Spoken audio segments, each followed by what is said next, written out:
the sixth secret of success is one of these practices also that help us to develop ourselves, that help us to be successful, and it is balanced diet.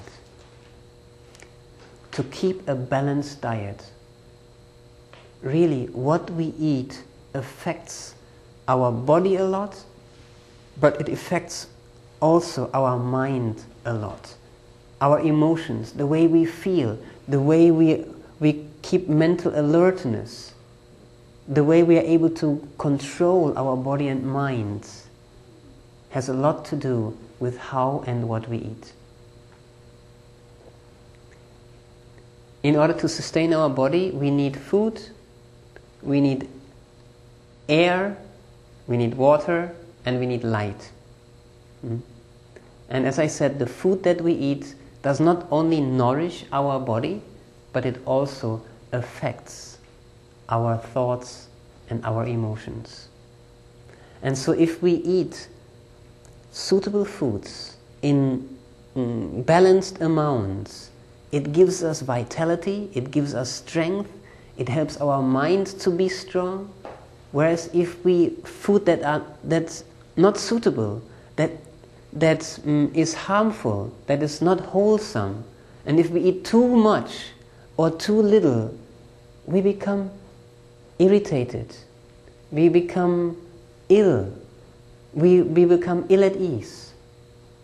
So that's why it is essential to choose one's food carefully and to eat well. It is the sixth secret of success. And the yogis experimented with foods. What kind of food is good for body and mind? So they experimented with all kinds of foods at all different times of the day and the night. And so they then classified foods into certain categories. And then they recommended this category of food, which they called sentient foods, is good for body and mind.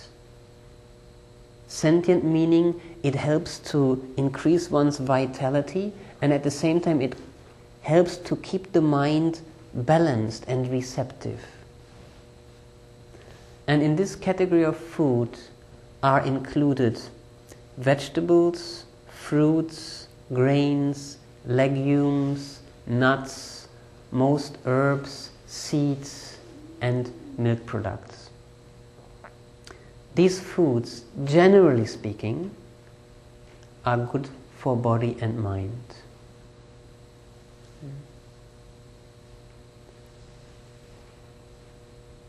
The yogis recommended a vegetarian diet for several reasons. Non-vegetarian food has a certain effect on the body and the mind that they found, they experimented with, and noticed that it is not conducive for finer spiritual practices, that the effect on the mind of these kinds of foods is disturbing, and you could say making the mind heavy, not helpful for finer spiritual practices. Another component, of course, of a vegetarian diet is the ethical component. That the principle basically is to choose the food from the lowest developed consciousness that I can in order to sustain my body healthily. So if I can be completely healthy, eating vegetables and fruits and grains and nuts and everything, then I prefer not to slaughter sentient beings like cows or goats or pigs who very much feel the pain of the treatment and of the slaughter. That's the basic principle of the yogic vegetarian diet.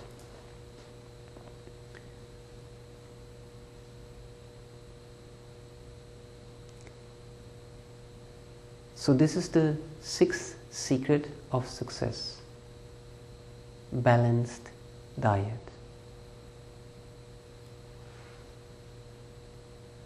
And now we have come to the seventh secret of success.